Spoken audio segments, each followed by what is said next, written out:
What's going on, people? So in today's video, we are going to be showcasing family crest and coat of arms, which of course showcases black people on them, so-called black people. But before we get into that, I did a batch of videos going into the icons, showcasing the icon to be so-called or to feature so-called black people. So these videos are titled, "Why do these European icons depict black people?" Byzantine and Russian icons showcasing black people, and Russian and Byzantine icons with my commentary. These are parts 1, 2, and 3, but I've did them all in compilation in one big video here for you guys to view if you guys don't want to watch parts like that. Or you can watch the slideshow compilation where I showcase these images. So we see images like these depicting Christ, saints, the angels, historical Russians to be so-called black.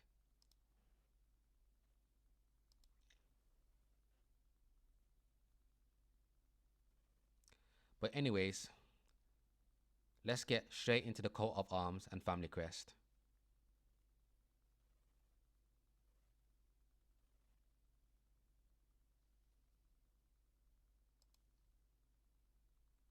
So as you guys know, going into these videos, I like to provide context going into them for the new viewers that may click on this video, or for the so-called brothers and sisters who are not privy to the information about black presence in Europe during the Middle Ages, during the medieval time period. So with that being said, I want you guys to please focus on all the images that you currently see in the background. Now, if I was to ask the average so-called black person to please describe what they're looking at, they probably may say things like, these are African kings, this is African art, African arms, African memorabilia. What if I was to tell you that all of these family crest coat of arms are actually European family crest? Now you probably have this dumbfounded look on your face, because the question now is that what are so-called black people doing on European family crest?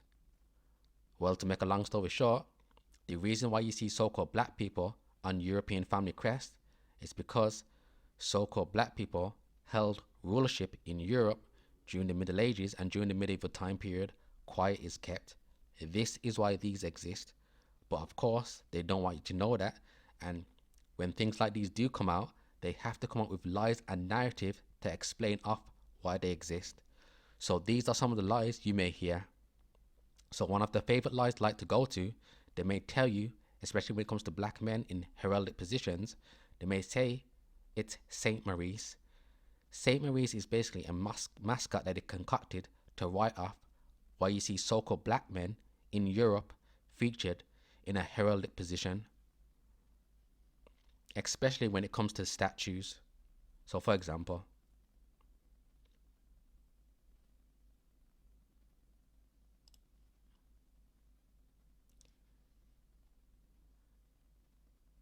now you see these statues here, they're going to tell you that all of these are just depicting Saint Maurice. One more time, Saint Maurice is a lie. What you are looking at is the residue or the statues of the remnants of so-called black rulership.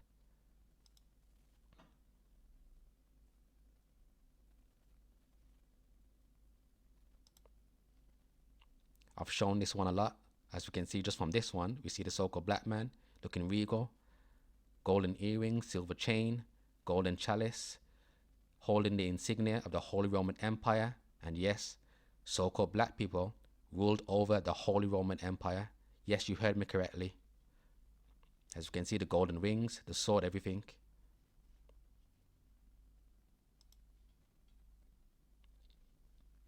Once again, whenever you hear the term Saint Maurice, it's a lie.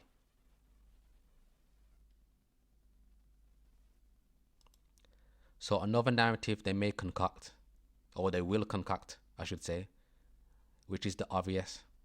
They're going to tell you that these are just slaves. But as you can see, we see so-called black people looking prestigious and looking regal. We see so-called black people with crowns on their head, ordained in jewelry, just from these arms alone.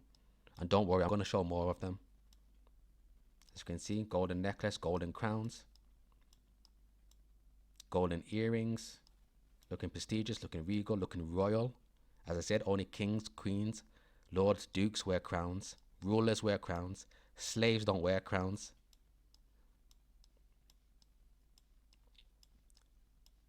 So they may take it a step further. Because so-called black people are looking regal in these family crests, they may go with the narrative and say that these are exotic slaves. So you may be asking to yourself, what the heck is an exotic slave? Basically, to make a long story short, to put in layman terms, white people made memorabilia, jewelry, statues, relics, rings of their slaves. These are the lies and narratives they're going to come up with.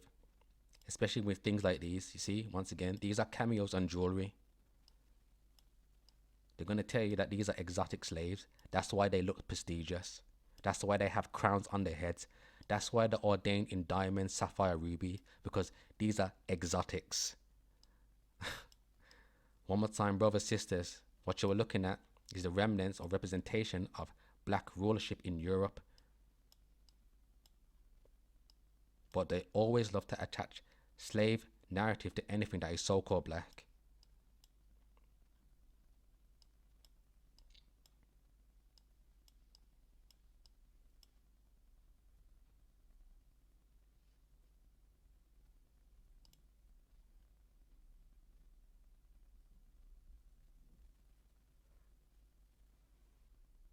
So sticking with the lies that they tell to write off why these family crests exist, focus your attention on this image. Now, as we can see, the so-called black man is crowned, looking royal, looking regal, and he is edged in between a castle. Let's take a look at some more variations.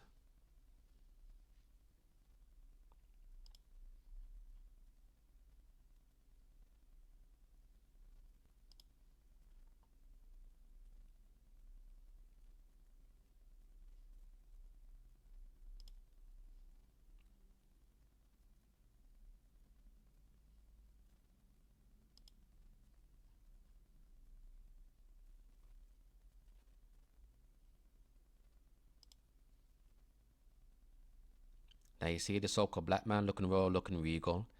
Now this family crest is known as the Skofja Loka coat of arms. I did a full video on this, going into more detail on my YouTube channel, and I also touched on it again in my Anne Boleyn is a so-called black woman on my Patreon, which is free by the way.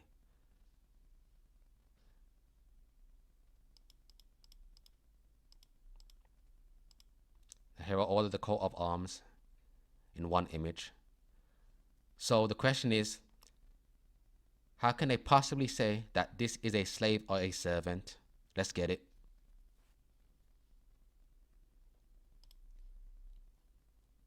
So it reads, a black man's portrait in town's coat of arms. The legend says that a landowner, Abraham from Bavaria, has been traveling through the Poljanska, if I'm pronounced that correctly. The J is probably silent, but whatever. Through the Poljanska Valley with his servant. You see that instantly. So-called black equals so-called slave equals a so-called servant. Already attaching that slave narrative onto anything that is so-called black. But let's keep pushing. So, valley with his servant, a black man. In the dark forest, they encountered a giant bear. So the servant killed the bear. Prince Abraham stopped and the servant snatched the bow and killed the bear. The master hugged the servant and said, "You saved my life, my servant. For your bravery, I will reward you in such a way that even the late generation shall know and what kind of hero you were." As a sign of gratitude, he included the profile portrait of the servant in the city coat of arms. You see that, brothers? These are the narratives that they're going to create. So, to make a long story short, basically, this black servant saved the white master's life, and the white master was so grateful, he decided to honor his black servant by putting him on this coat of arms. These are the games that they're gonna run on people. And keeping in mind, brothers, Skofja Loka is a tourist attraction. Okay, this is what they teach people when they go there. So if anybody asks, why is there a so-called black man on the coat of arms? These are the lies that they're going to tell. But let's keep pushing. So here's another one. Once again, take a good look at this image. So let's read. Some evidence of the Black Prince at Skofja Loka Castle. See his crown. Legend or truth? Many years ago, it is said that a brave servant saved the life of his master while in the forest around here by killing and making the master internally grateful. This servant happened to be black, and the Lord wanted future generations to always remember his bravery, and so he was included on the town's coat of arms and has been there ever since.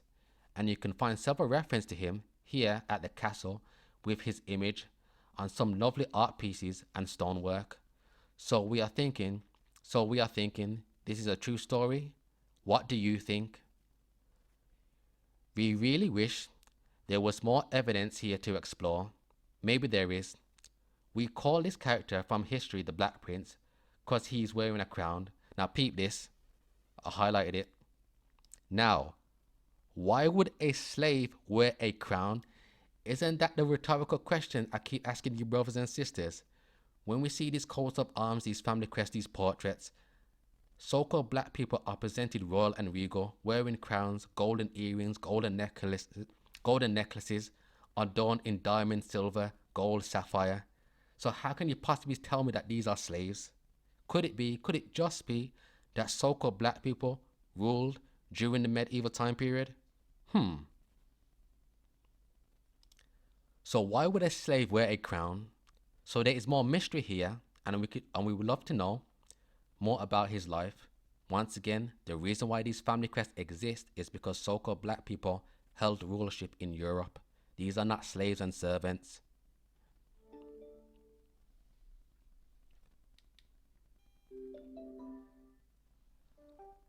Our feeling is he was maybe a visiting prince touring with the Lord, and this Lord was typical of many Slovenian land-owning bigwigs, having more houses and castles than you could get on medieval monopoly board.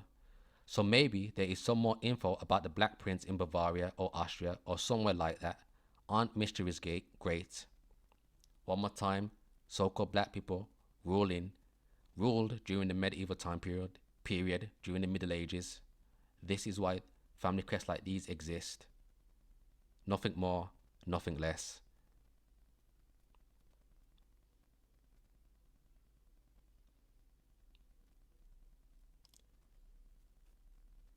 So here is a comic book strip of the narrative and lies that they tell.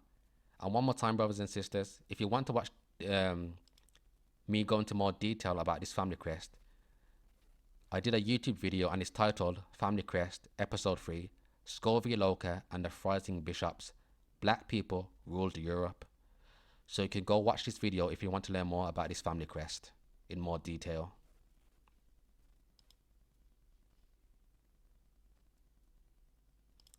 So here is the comic book strip that they teach the public. Let me get the start of this. Now look how they design the so-called black man. But anyways, so Skofja Loka coat of arms. The first lord who ruled the Skofja Loka estate was named Abraham. As he was a foreigner, he firstly had to learn the Slovene language. He had a black servant who was very clever.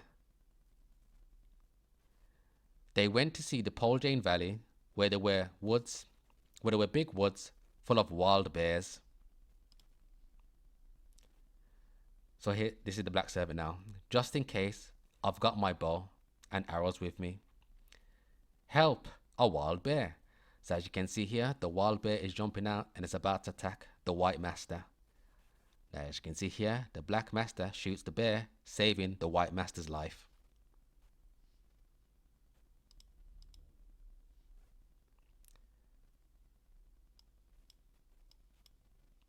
So he kills the bear. The white master states, "You've saved my life. You've saved my life. I'll reward you for your courage so that the generations to come will know what a hero you were." As soon as Abraham returned to the castle, he ordered the head of his rescuer to be painted on the coat of arms. Since then, the head of a black man has been pictured on the Skofja Loka coat of arms. See, now it's funny, but it's not funny at the same time. But you see the lengths that they would go to reinforce these slave narratives. One more time, look at the coat of arms in and of itself. So-called black man looking regal. But one more time, I'm going to say this over and over again. The reason why these coats of arms, family crest exist is because so-called black people held rulership in Europe. It's literally simple as that. Don't fall for the lies and narratives that they're going to tell you. But of course, unfortunately, some black people will fall for this because they're not privy to the information about the black presence in Europe just in general. But now that you've been put on, these lies and narratives are going to go by the sideways.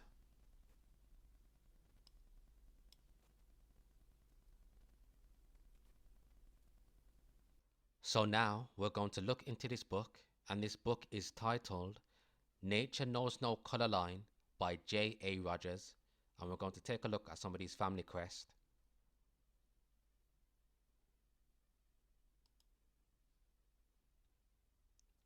So French, Dutch, and Belgian families. Let's take a closer look. All of these coat of arms.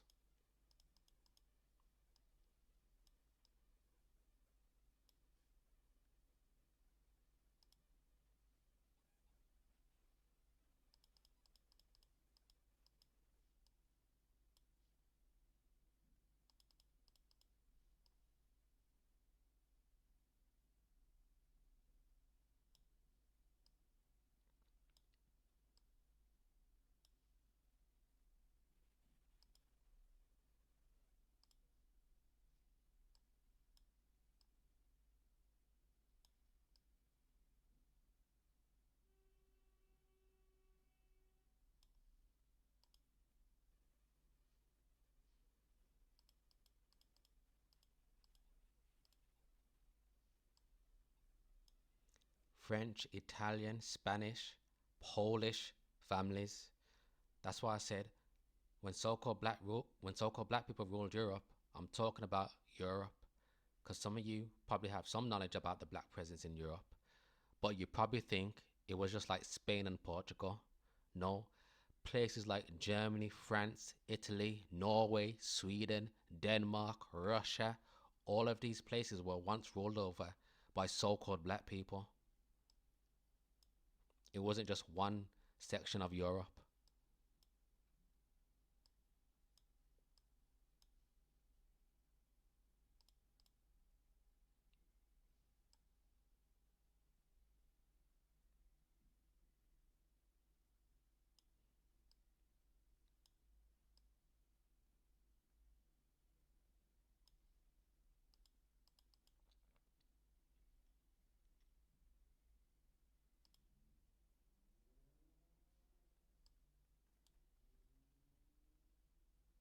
German families.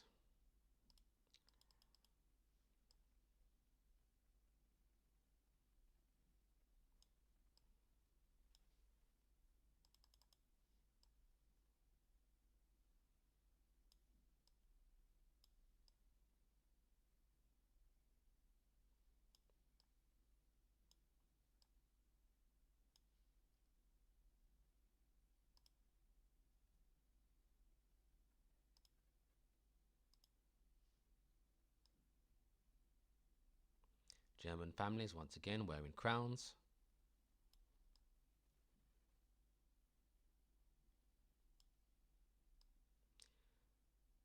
And again, one more time, You're going to tell me that these are slaves, that these are servants, that all of these are Saint Maurice or exotic slaves?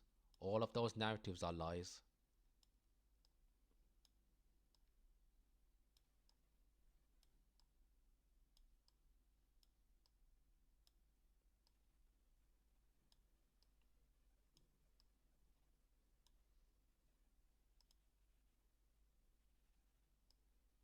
Central Europe, all noble families.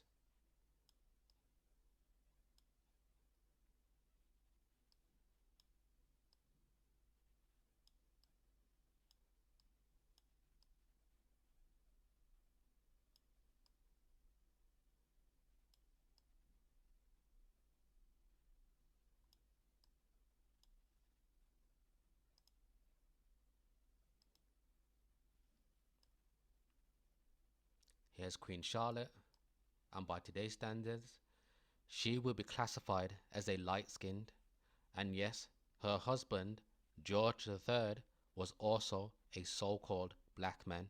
Yes, he was.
But anyways, I'm going to leave it there for now. Of course, this is going to be a multiple part series, and I'm going to showcase more of these coats of arms slash family crest. But if you guys can do me a huge favor, please like this video now if you can, so it can help hit the algorithm. Subscribe if you haven't, so you can get notifications for when I upload. And for those of you brothers and sisters who want to financially support me for making these videos, you can financially support me on YouTube memberships, PayPal, or Patreon. With that being said, giving all praises to the Most High Yahweh in the name of Yahweh Shai. Deuces.